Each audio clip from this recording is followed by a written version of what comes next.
Hey, what's up guys? Welcome back to Griffzilla Garage. I'm the best looking tech and your host, Griff, or Griffzilla. The Griff, King Griff, Titan Griff, President Griff. Anyways, hey, we got a 2000... I should know this stuff before I buy parts. 2013 Lexus GS350. Got a couple codes. We've got a lien code on one of the banks, not both, just one. And then we do have a fuel injector problem. This has direct injection as well as regular port fuel injection. So you actually have two sets of injectors on the vehicle. This has a code I think it's P1170, and it's for a fuel injector for the port fuel injector problems. Where they're not operating properly. To check that, if you have a scan tool, you're not just going to throw parts at it like some moron. You would grab your scan tool and look at the data, and you could actually put it in port fuel injection mode or direct injection mode. When I put it in port fuel injection mode, I saw that the system went lean. So, and you can see that by when you look at your air fuel ratio sensors, the voltage would climb higher, and that's what it does when I put it in just port fuel injection mode. So we're going to put a set of fuel injectors in this. We're going to replace the purge valve, purge solenoid that was leaking, and we got a wheel bearing. I'll make a separate video on that. So let's jump into it. I'll need that in a little bit. All right, so I already took part of this apart, but look, here's the idea. All that, yeah, you don't need this. See all this stuff? Take all that out. There you go. Gone. See ya. Your throttle, guys, that air intake setup, that's pretty straightforward. You should be able to figure that out. We got 4 bolts here for this. They look like that, 10 millimeter. You pop this guy off to the side, all right? For the intake manifold, you're gonna have a bolt here, right up top. This bracket goes into the manifold, and then you're going to have one manifold off. You're going to have a hidden bolt. I say it's hidden. The little guy right back here. He goes right in that hole. All right.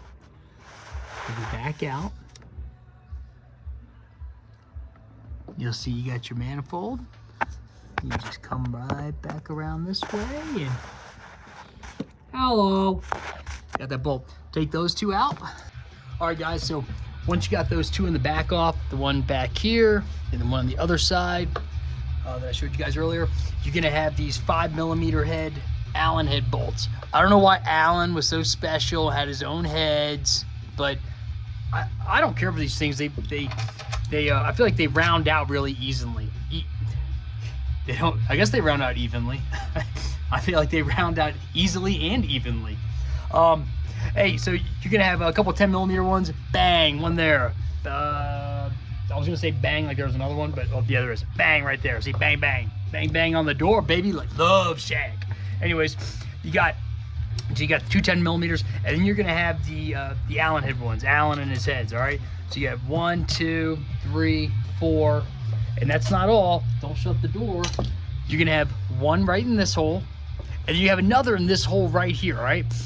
If you have the right tool, it makes it easy.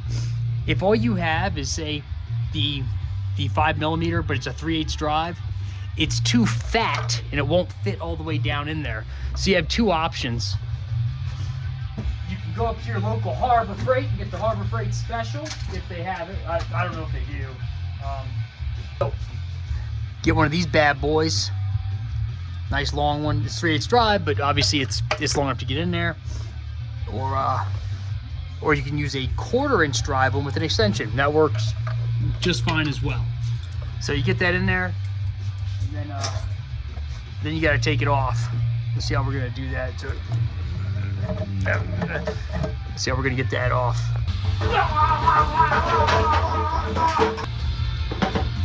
Easier than I thought. Cover it up. All right. This here had these 12 millimeter guys here, right here. Bang bang. So we had these. You had 4 of them right in there. And before I take off anything where stuff can fly, fall in here, I usually take compressed air, a vacuum cleaner, or something, try to clean it out, just so we don't have anything to fall in there. Because you don't want to do the job. You're like, oh man, I did a nice job, and then you fire it up, it's like, because something fell in there. Your 6-year-old came out and decided to hide something in one of the intake runners that you didn't know about, and next thing you know, you're having to tell a customer that your joy of a little boy just cost you $4,000 because you got to buy an engine. You don't want to do any of that. So this one of the things you laugh about later. Is this upside down? It is. But let's take those out. See if you guys see this. It's got a little retainer on here, and to pop it off, you can just get your 2 thumbs out. Be like the Fonz. Be like, hey, just push this back. It pops right off. It looks like this. Just a little collar, little fuel injector collar action. Pop that off and pop this out. Just give it a little tug and it comes right out. There you go. We'll do that with all of them. Put the new ones in.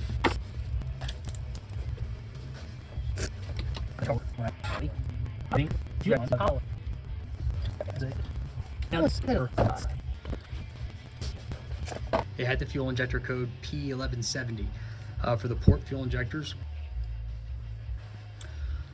Let's see if you guys can see this. Let's see if we can get these. Let's see if we can get these fuel injectors in model mode. Ready? Oh, that's it. That's it. Oh, turn for me. Okay, that's nice. Yes, yes. Oh, yes, you're an angry fuel injector, aren't you? You're angry. You come to get. Oh, calm down. Calm down. Oh, so nice. Yes. Oh, dirty fuel injector. Yes. That's it. Pose for me. Okay. No wonder you're lean. Having a build-up. Build-up in blockage. Oh, that's it. Oh, let's see a new one. Let's see a new fuel injector. Well, not so dirty. Let's clean it up. Oh, that's nice. Yes, that is nice. Okay, in you go. All right, I'd like to thank Hans, my fuel injector photographer. I think Hans made it pretty clear with the you can see the difference in these things. No, stay over there, Hans. Okay, I'll be back if you need. No, stay over there, Hans. I like to put a little bit of lube on the O-rings. You don't have to. It doesn't hurt though. I'll do the sound effects for you guys.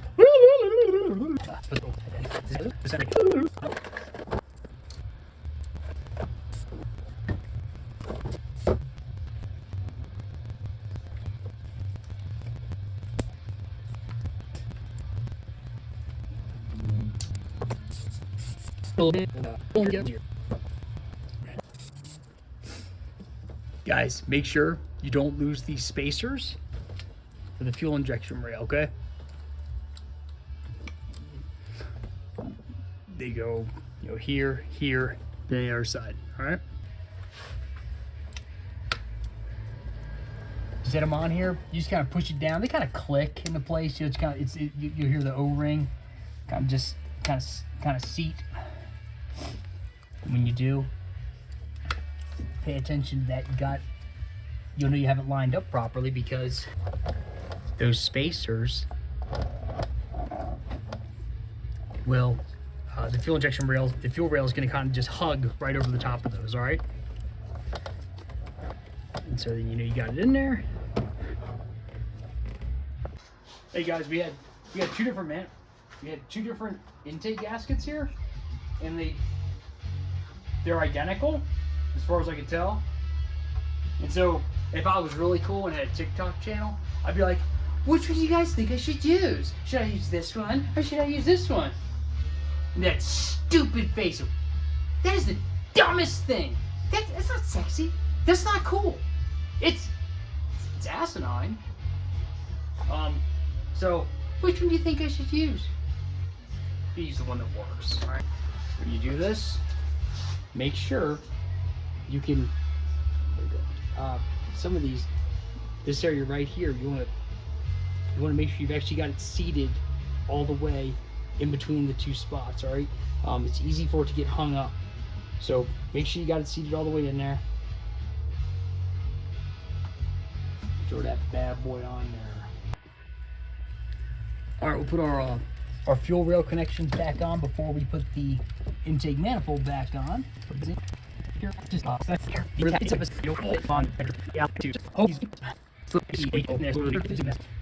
So it looks correct.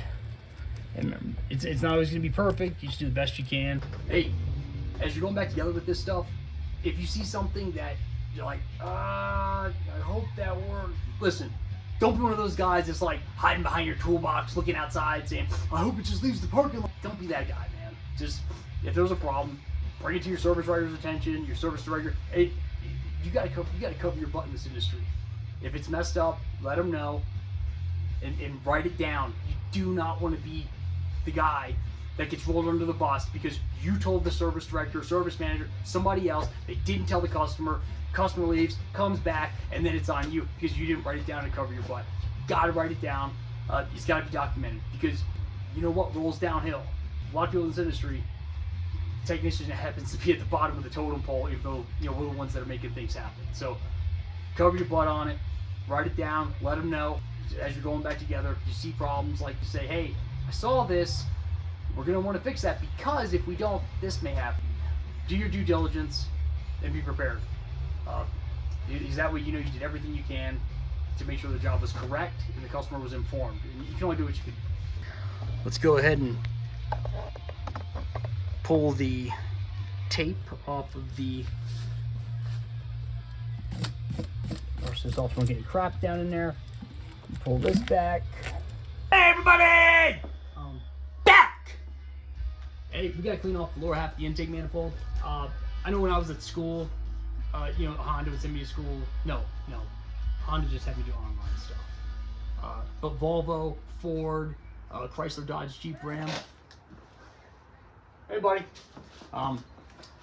They send me to school and they say, don't ever use a whizzer on it. Listen, I don't really care what they think. I know it works.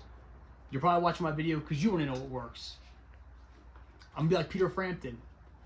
You could be like whoever he's talking to. He's like, I want you to show me the way. I'm gonna show you the way every day. So look, if you're doing it like this, it's fine. Don't go crazy with it and dig the thing in there and start doing some accidental machining. If you're gonna be like an idiot with it, then don't use it. Maybe you should be working on cars. But if you got some common sense, yeah, you can use a whizzer and you lightly just go over it and get the crap off.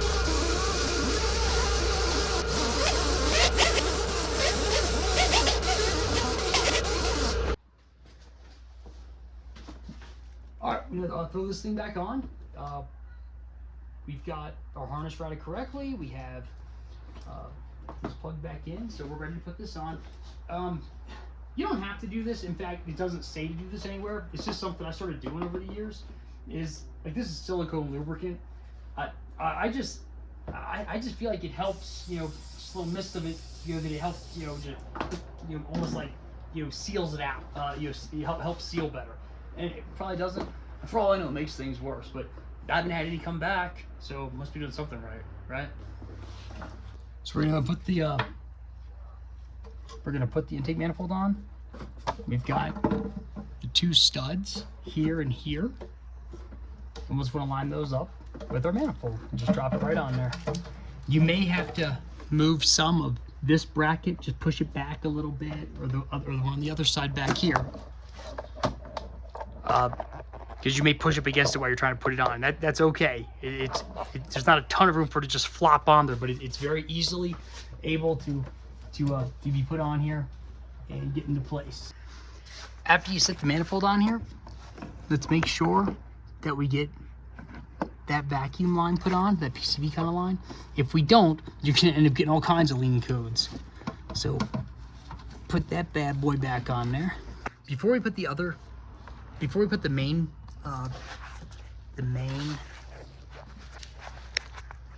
intake bolts in, while it still has plenty of room, we can play with it and move it around a little bit. Let's put in that bolt that hidden bolt back here. It's not super hidden, but it's a sneaky little guy. If you don't know it's there, you could definitely end up messing something up. So He's right there. So I'm gonna back out. Let's pay attention to where we're at. He's right on the back side of the manifold. And I won't tighten that up until I get all the other ones in. We'll get the other bolt. And you can see that's not exactly lined up. We haven't tightened anything down yet either. And that's why, we'll wait until all the bolts are started before we tighten it down. So we got a little bit of wiggle room. All right, there we go. Got that guy started. Hey guys, manifold's on. We have not bolted it down yet, obviously. We put the two in the back on first. Especially the one on the driver's side. It's just a little bit harder to get to, and it just makes it a lot easier if you have those in instead of trying to wiggle this around while the 5mm bolts are in place. So get your 5mm. And we're gonna put those back in the 5mm hole. That's gonna be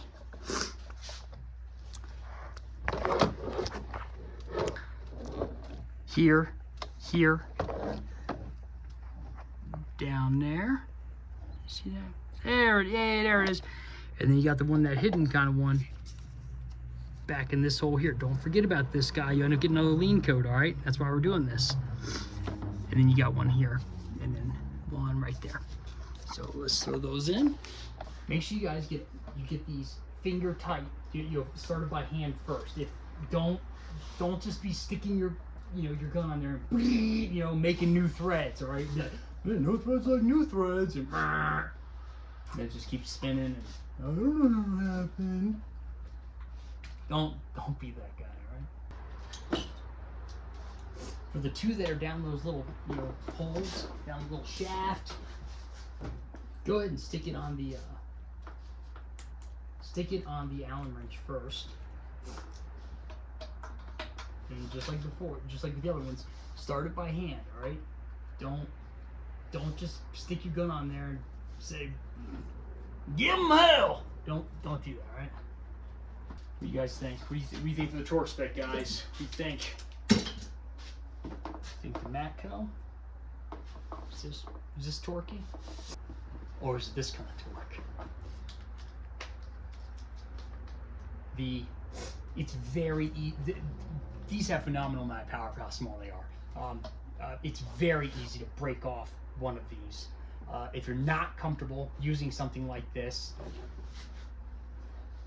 then use this. And if you're not comfortable with this, then just do it by hand. That's fine. You don't want to break it off though, right? Because you're in for a world of hurt then. Let's see what the torque spec is, right? The nice thing about these is that it has an adjustable. You can change the amount of power. When you get to a certain point, you just kind of have an idea of, yeah, it's probably good. You know what the acceptable amount of pressure is to use with one of these.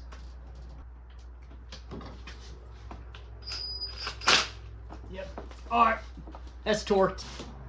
Hey, I like to mess around with the torque specs, especially with something like this, where if you haven't done it before, you want to make sure it's right, or you are apprehensive about the Allen head stripping, or using too much power. Get your torque wrench out, check the torque spec. All right. So this one here, it happens to be 156 inch-pounds, and I think it was like 155 inch-pounds for the nuts. All right, before I put this back on, I like to clean these. What kind of alternatives, you may ask? This happens to be a very suitable alternative. Pour a little bit. Just drink up, buddy. Blip, blip, blip. Pour a little bit on here. Oh yeah, it works good. And that's a pretty expensive brake clean there, but it does work. There we go.